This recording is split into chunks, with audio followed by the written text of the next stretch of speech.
Let's talk some sports, baby. Taken by Iguodala. Iguodala to Curry. Back to Iguodala. Up for the layup. Oh, blocked by Jones.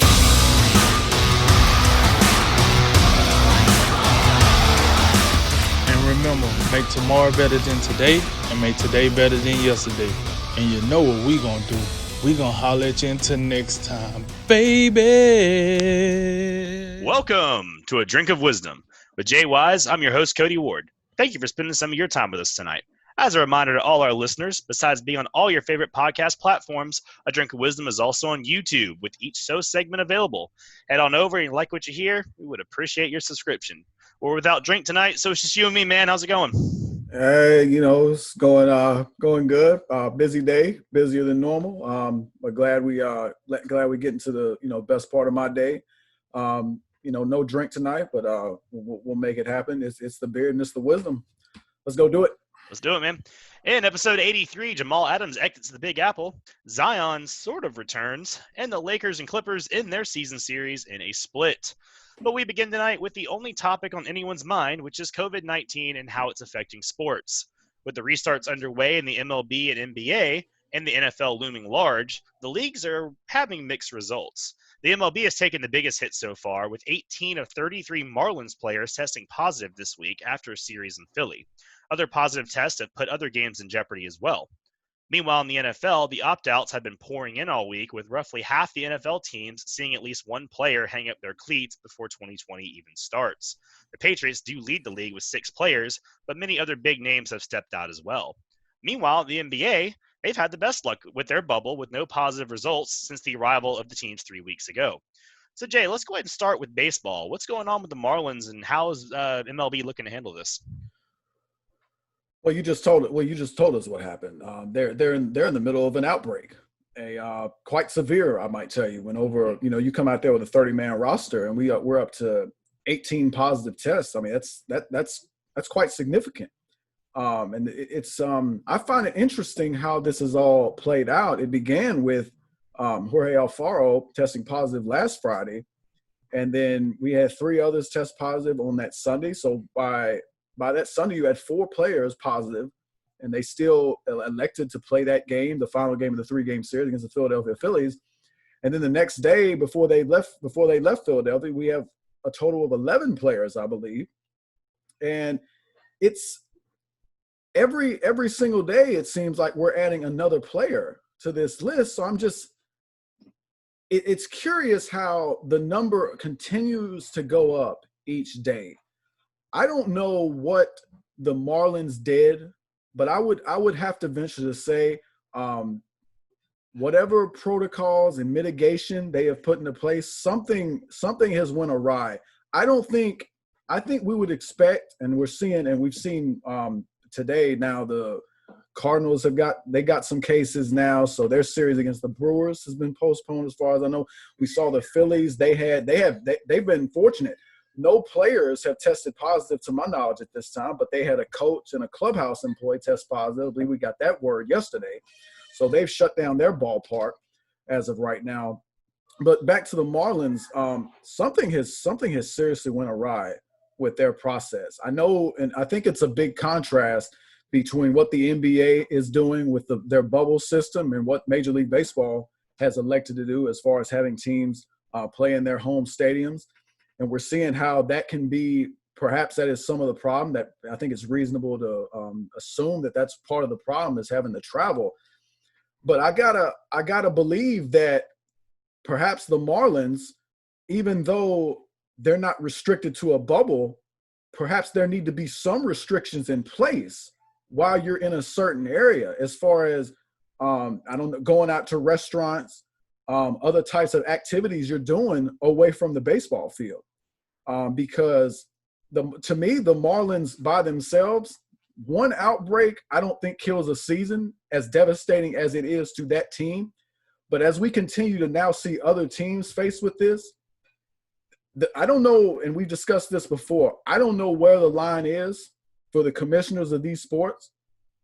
But at some point, if multiple teams have this problem, we're going to get to a point where the season has to be shut down. And I hope we don't get to that point. I hope we can learn I hope the Marlins can learn whatever they've done wrong. There's got to be something they've done wrong. But whatever those things that they haven't done right, Major League Baseball, this isn't about, dropping a hammer on the Marlins saying, oh, you messed up and you got to pay the price. No, whatever you did, let's learn from it so we can disseminate that information to other teams. We can learn from this and have a safer season, because I think it is possible. But I think we got to tighten the screws on some of these mitigation factors, because I don't think if we're absolutely doing all the right things that this would happen. And not only that, listen, again, about 11 players had, as of Monday, I believe, they had 11 players. Tuesday, you have 4 more. Wednesday, you have another player. Thursday, another player. So it's just curious, when you have an outbreak, why is not everyone – it doesn't seem plausible or possible, if this is the news cycle, everyone must not be getting tested at the same regimen. It seems to me if you have an outbreak where you go from 4 to 11 players, everybody's got to get tested immediately. So I'm just curious how the number incrementally goes up each day. And as far as their season, well, they haven't played since that Sunday game. The Major League Baseball canceled all their upcoming games. That's not good. And you wonder, once they get back into a situation where they can play, how are they going to make up these games? I don't know if it's going to be possible for them to make up these games. There's going to be, I guess if you play a week full of double hitters, maybe you do that. I don't know if you want to do that. But then you also have to consider the Marlins have to now go out and make an entirely new roster. Some of the things that this entails, this is a huge undertaking. If you listen to some of the baseball pundits out there, this is not something that is easily rectifiable. So baseball, we got to pay attention to this, and the commissioner and the players, baseball and the Players Association have got to get together and figure out with these teams that are having these series of cases, particularly the Marlins, because this is something that can't happen. You can't have this many players test positive. The season won't survive if we see many more situations like the Marlins are having. It won't survive. And especially if you start seeing, remember, and think about this, the Marlins are a team in my mind, and I know people, some people are trying to make it look, they start out 2-1, so much hope for them. They're the Marlins. Let's not get carried away with this, people. So in that estimation, it's not a huge deal to me because it's the Marlins. But if this happens to the Yankees, the Dodgers, the Astros, some of these big time teams, we're going to be baseball is going to be in a world of hurt, and they're going to have to respond. So, and to transition to what this means for the NFL has chosen not to play in hubs, not to play in bubbles, and it's going to and for baseball and especially football, basketball in terms of roster sizes, a lot less guys. So in terms of if you pick a facility for a bubble, you're not going to need as robust a facility for the NBA as opposed to Major League Baseball and the NFL. And, oh, by the way, the NBA didn't bring the whole league down to Orlando. And it wasn't a full season either. They had the playoffs and a slice of a regular season. So. That's right. Not a full season either. So the NFL's got to be paying attention to this too, because I would surmise they're going to have similar issues as they progress. And as far as Major League Baseball and NFL not choosing to play in bubbles, I'm not gonna hammer them for that, because it's not something I thought of. I'm a big believer in, let's see. I'm not gonna play armchair quarterback and hindsight is 2020. I'm not gonna do that to them. Although if you were on the side of bubbles from the beginning and you think they should play in bubbles, I think that's absolutely something you should look into, and you can take that position. But as far as some of the opt-outs we're seeing, to get specifically to the football field, there's some significant names that we've seen, and I believe we could possibly see more. I think August 3rd is the deadline, but the New England Patriots in particular are getting hammered in this regard, and it's one of those situations where I'm having to rethink my position of the New England Patriots being the AFC East favorites, because think about this: there's some significant contributors that have opted out. Dante Hightower, significant piece of that defense, and you now think about that linebacking core. You lost Jamie Collins and Kyle Van Noy in free agency. So now Dante Hightower isn't going to play. That's your entire linebacking core. That spells trouble to me. Also, Patrick Chung in that secondary. That's a little chink in that armor of that secondary, which is extremely excellent. They're great back there. And then Marcus Cannon, one of your better offensive linemen at right tackle. Three significant losses that, to me, they pretty much offset the acquisition of Cam Newton, which I was so excited about. So that's something to pay attention to. I'm not quite sure why the Patriots are getting hit the hardest by this, and they're not the only team, but the Patriots have been it seems like they're being most hit significantly by these opt-outs. And it's going to be interesting as we continue to move forward to see how other teams are affected.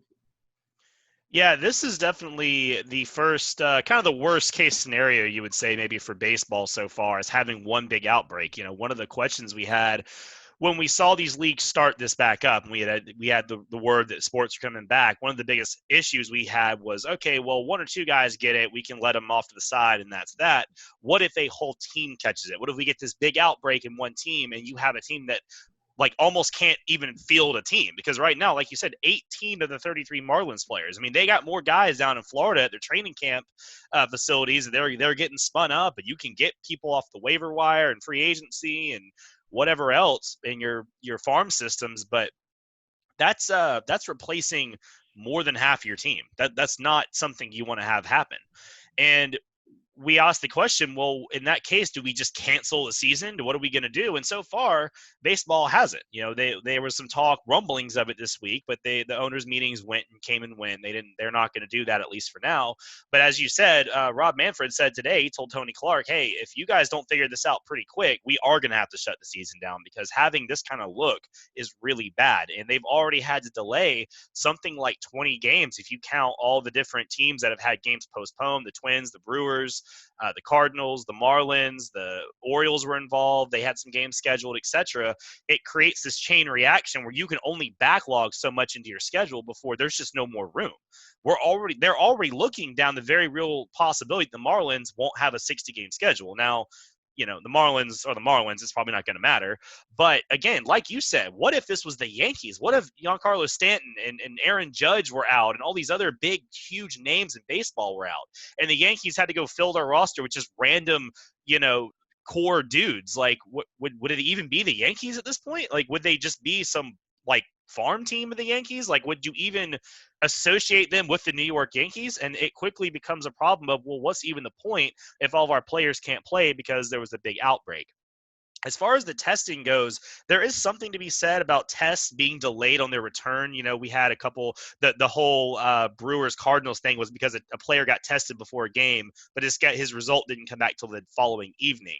But like you said, 18 players over the course of 4 or 5 days that this played out, someone dropped the ball somewhere. This wasn't just, oops, all these tests came back in one batch. You know, this was a slow roll through the days, and it sounds like protocol got messed up, or a protocol that's in place isn't functioning and working correctly. So if it can happen to the Marlins, it can happen to other teams as well.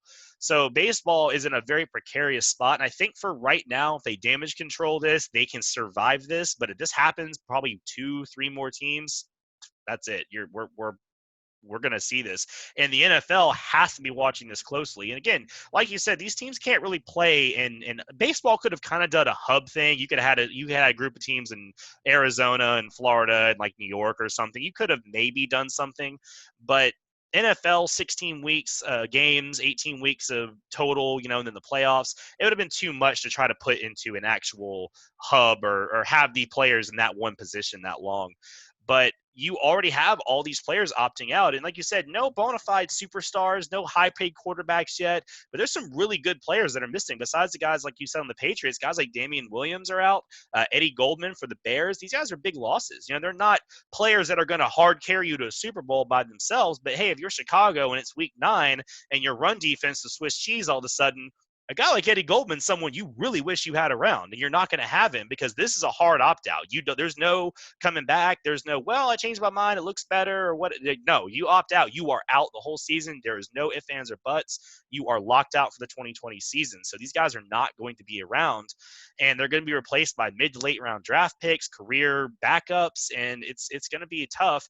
And I'll tell you, the NFL is going to really get to hurting if quarterbacks start opting out. Imagine even a mid-tier guy. Imagine Nick Foles or Teddy Bridgewater. I'm not even talking like a Drew Brees or a Lamar Jackson or something. I'm talking about just like a mid-tier quarterback.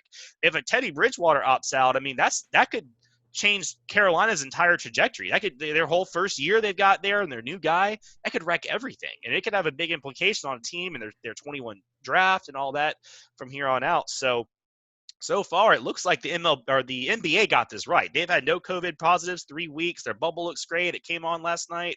They are living the high life, and these other two leagues are already got a lot of question marks. So we'll see if the MLB can recover from this and get the clamps on it, and we'll see if the NFL is going to possibly have to work back on this and maybe rethink some of their policies as we get into the season. It'll be very interesting to see.